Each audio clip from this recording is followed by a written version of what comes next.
Bonjour à tous et bienvenue dans cette nouvelle vidéo où on va fabriquer un couteau bushcraft. Ça faisait déjà un moment que je voulais m'en faire un pour moi et maintenant que j'ai le temps, je me suis dit pourquoi pas. On commence avec une pièce de XC75 en 3 mm d'épaisseur, c'est probablement mes dimensions et mon acier favori. On découpe tout ça à la meuleuse comme d'habitude, en laissant un petit peu de marge pour éviter de couper trop court en fait, parce qu'il est plus facile d'enlever de la matière que d'en remettre. Donc il vaut mieux jouer la sécurité. Même si je suis très à l'aise à la meuleuse, je préfère éviter qu'elle dérape, ou alors si elle dérape au moins elle touchera une zone qui de toute façon devra être enlevée après. Une fois qu'on a enlevé le plus gros, une fois qu'on a découpé le plus gros, on utilise un disque à ébarder pour pouvoir atteindre les différentes courbes et se servir de l'avant du disque pour pouvoir creuser avec et ainsi enlever un maximum de matière. Ce disque là est très efficace mais uniquement si on s'en sert sur la partie, sur la tranche du disque en fait. Si on veut se servir du côté du disque, il vaut mieux utiliser un disque à lamelles. Un petit coup de ponceuse avec du grain 40, ici c'est juste histoire d'avoir nos dimensions finales et le profil du couteau réalisé. Les formes sont simples, les lignes sont pas très compliquées. Ici j'ai vraiment j'ai voulu aller au plus simple parce que c'est pas mon but de faire un truc très compliqué. Je veux faire quelque chose qui soit très fonctionnel surtout. Et c'est très important pour moi d'avoir un dos qui soit parfaitement à 90 degrés ici. C'est pour ça que j'utilise le petit disque sur le côté avec le support bien à l'équerre. Pourquoi je veux un dos absolument à 90? Parce que c'est important pour avoir les deux côtés, les deux arêtes en fait qui soient bien affûtées, tranchantes. Elles coupent pas vraiment, mais elles vont être suffisamment agressives pour pouvoir bien enlever de la matière si jamais je décide de m'en servir sur un Firesteel. J'utilise ma lime pour pouvoir atteindre les endroits qui ne sont pas accessibles à la ponceuse ou à la meuleuse et un petit coup de Dremel pour nettoyer tout ça. On perce ensuite les trous. Il va y en falloir un gros pour une dragonne, deux petits pour les rivets et ensuite j'en perce plein d'autres pour alléger le couteau et pour faciliter, pour augmenter la force de collage parce que chaque trou qui va être rempli de colle va permettre de lier les deux plaquettes ensemble et agir presque comme un rivet. Pas tout à fait, c'est moins solide, mais c'est mieux que rien.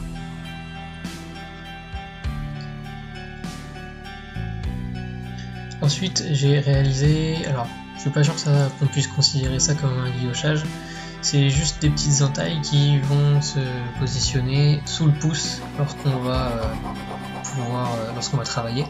Et j'ai arrondi tout ça pour que ce soit pas blessant. Et le but ici c'est de donner beaucoup d'accroche, ça retient vraiment la peau, donc ça augmente l'adhérence, mais en étant arrondi ça évite d'être blessant.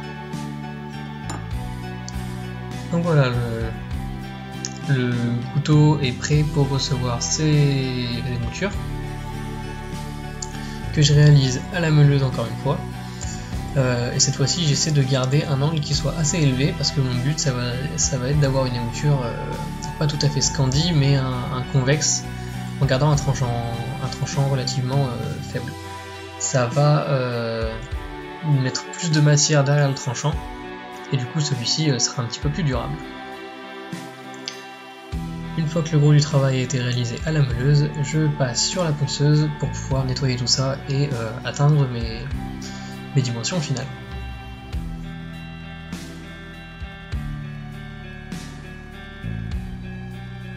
Je suis très content de la réalisation de ce tranchant. Il n'est pas très compliqué, c'est sûr, mais au moins mes lignes sont bien nettes et bien régulières.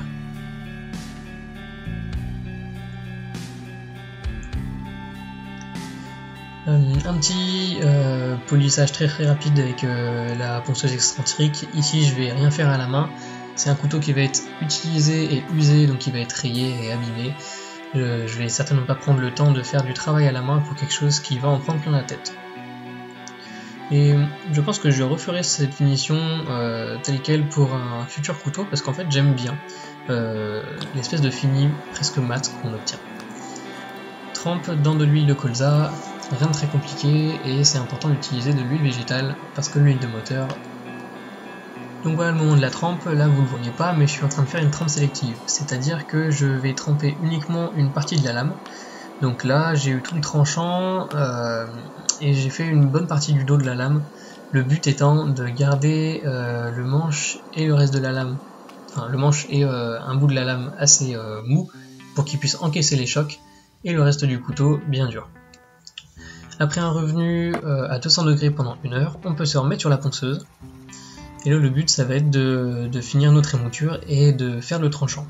Donc d'avoir plus aucune épaisseur au niveau du tranchant et de ne pas refaire un nouvel angle au moment de l'affûtage. Je crois que c'est ce qu'on appelle une émouture Scandi, c'est-à-dire que le tranchant vient vraiment se positionner dans la continuité des émoutures.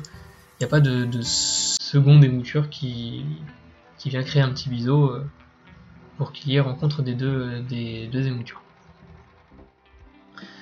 Je suis assez content de ce que j'ai réussi à faire avec ma petite ponceuse.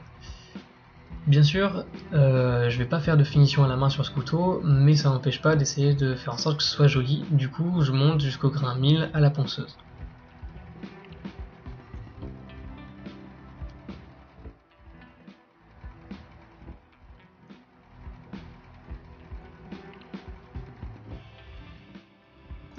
Petit passage à la frotte pour faire briller le tranchant et pour enlever le morphile.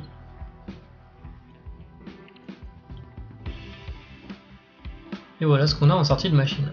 Donc le couteau coupe bien, il coupe même trop bien. Je peux me raser avec en sortie de machine. À cette étape là du procédé, c'est trop dangereux, donc il faut soit scotcher toute la lame pour protéger le tranchant, enfin surtout pour nous protéger nous du tranchant, ou alors vous pouvez émousser légèrement le tranchant et revenir après avec une pierre. Là je réalise ce qu'on appelle des favor sticks. Je connais pas le mot en français, mais en gros c'est découper des fines lamelles de bois, donc préférablement dans du bois tendre, pour pouvoir faciliter les départs de feu. C'est quelque chose que j'arrivais pas à faire avant, non seulement parce que j'étais très nul en bushcraft, parce que je suis très nul en bushcraft, mais aussi parce que j'avais pas de couteau adéquat. Maintenant j'ai plus du tout de soucis. Donc je suis vraiment content de l'émouture que j'ai réussi à faire sur ce couteau, parce que ça coupe comme dans du beurre. Sur du bois comme ça, et j'arrive vraiment à manier le couteau comme je veux.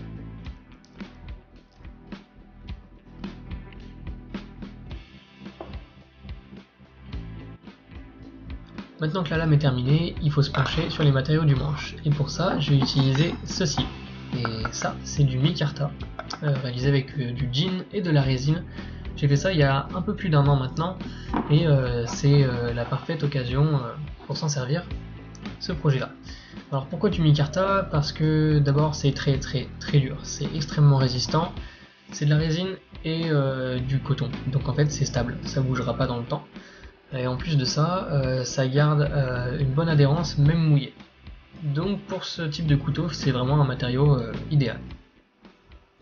Je découpe ça à la scie sauteuse et ensuite on retourne sur la ponceuse pour pouvoir aplanir toutes les faces. Les micarta ou de façon générale tout ce qui est fait avec de la résine comme ça, c'est très bouffe-bande. Donc il vaut mieux utiliser des bandes déjà usées parce que si vous en utilisez des neuves, leur durée de vie est très limitée. On perce ensuite nos trous, donc les 2 trous pour les rivets, on les monte dessus et ensuite on va pouvoir percer le trou pour la dragonne. Le trou pour la dragonne, je le perce à travers les 2 plaquettes pour être bien sûr que celui-ci s'aligne. Ensuite un petit coup de fraise pour pouvoir casser les angles sur le trou de la dragonne et ainsi éviter que ce soit blessant pour le fil.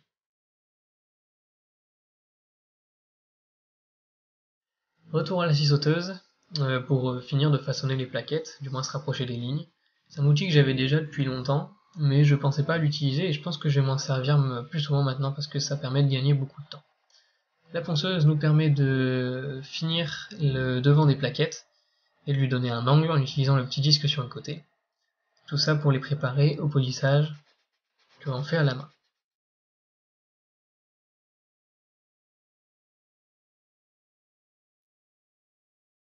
Et donc voilà ce qu'on obtient après un petit moment de polissage. On voit vraiment chacune des fibres du jean, je suis très content du résultat qu'on obtient. Je trouve ça assez joli et assez unique. Vient le moment du collage, donc on va bien l'encoller et enduire de colle chacune des plaquettes, on n'oublie pas les rivets, Et une fois qu'on a monté une des deux plaquettes, on fait bien attention, je fais bien attention à remplir chacun des trous avec de la colle. Le but étant de créer cette espèce de pont entre les deux plaquettes comme je vous ai expliqué au début. Une fois que tout est bien installé, on peut utiliser des serre-joints et autres moyens de fixation pour pouvoir laisser reposer ça. Ça c'est un test de solidité du micarta. Et là j'y vais franco, je tape vraiment fort dessus. Ça n'a pas bougé du tout, hein. C'est à peine si j'ai réussi à écraser un petit peu le matériau. Donc c'est vraiment très résistant. Après une nuit de repos, on peut enlever la petite bavure de colle qui est restée avec une pointe à tracer en faisant bien attention à ne pas rayer le reste. Et ensuite je coupe les rivets à la bonne taille en laissant à peu près 2 mm de chaque côté pour pouvoir les mater après. Je nettoie le trou de la dragonne qui a été rempli de colle évidemment. Une fois que ça c'est fait, je peux passer dehors sur mon enclume pour pouvoir mater mes rivets. Ici c'est du micarta, ça fissurera pas parce que ça n'a pas vraiment de fibre au sens propre, donc j'y vais franco pour bien écraser mes rivets et que mes plaquettes soient définitivement fixées, aussi bien avec de la colle qu'une fixation mécanique comme ça. Retour sur la ponceuse à bande, et là le but c'est de faire un maximum de poussière. Non, plus sérieusement, la poussière de micarta est très fine et elle se met partout, et bah comme si c'était pas assez rigolo, c'est très toxique. Si vous voulez travailler du micarta, mettez un masque, au moins un masque de carrosserie. Moi j'ai acheté ce casque intégral il y a un moment déjà et j'en suis très content, et en plus il n'était pas très cher. Mais vraiment, prenez soin de vos poumons parce que avec ce genre de matériaux, ça va très vite. Je réalise un creux pour chacun des doigts et je poursuis cette petite dépression sur tout le tour du couteau pour donner une forme de bouteille de Coca-Cola, et ça va vraiment permettre de loger le couteau à l'intérieur du manche, à l'intérieur de la main. Puis ensuite le polissage du manche, et laissez-moi vous dire que le micarta c'est très dur et ça met 1000 ans à polir. Je vous l'ai pas montré là, mais vraiment j'ai passé plus d'1 heure à polir du micarta alors que d'habitude le manche en 10-20 minutes c'est réglé. C'est très dur, ça bouffe les papiers abrasifs très vite, mais bon, ça en vaut la peine. J'utilise ensuite mon Dremel pour fignoler certains endroits, et cette petite, je sais pas trop comment ça s'appelle, c'est abrasif et ça me permet en fait d'enlever de la calamine, et je délimite cette petite zone là, sur laquelle je vais réaliser ma marque. Un petit coup de passage dans l'huile avant tout ça, pour protéger le manche et révéler les couleurs du jean. Donc voilà ce qu'on obtient.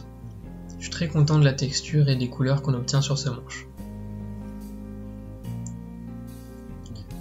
Et ensuite je vais pouvoir réaliser ma marque. Donc j'ai dégraissé la zone que j'avais nettoyée auparavant, et donc je mets mon autocollant et de l'acide dessus. Sauf qu'en fait ça n'avait pas marché parce que la couche qui a moins de carbone était quand même là. Donc du coup il n'y avait pas assez de carbone pour que ce soit attaqué correctement par l'acide, donc j'ai dû peindre mon logo. C'est pas aussi bien, mais étant donné que c'est pour moi, ça va le faire. Voilà un petit test de coupe. Donc je sais pas du tout taper comme les professionnels qui coupent 15 bouteilles là, mais en tout cas vous voyez bien avec le ralenti que ça coupe sans aucun souci. Et voilà la preuve que ça rase. Je suis assez impressionné par ce tranchant là, à vrai dire. On le sent même pas quand on se rase, c'est très impressionnant. Et donc voilà, le couteau est terminé. Donc les photos de la fin, au final c'est un couteau de bushcraft qui a une taille standard pour ce type de couteau, mais que je trouve assez grand. C'est assez rare que je réalise des couteaux qui font cette taille là. Je suis très content des finitions, aussi bien sur la lame, parce que c'est pas très abouti, mais ça va être très durable, et le manche est vraiment incassable. Donc moi qui voulais un couteau bushcraft solide depuis un moment, je suis vraiment satisfait avec ce projet là. La vidéo touche à sa fin, donc je vous invite à la liker si elle vous a plu, laissez-moi un commentaire pour me dire ce que vous en avez pensé, les critiques, les remarques, les idées, les suggestions et les conseils. Partagez-la avec vos amis et toutes les personnes qui apprécient le bushcraft, je pense que ça pourrait les intéresser. Et puis abonnez-vous pour ne pas louper mes prochains projets. Voilà, à la prochaine et prenez soin de vous.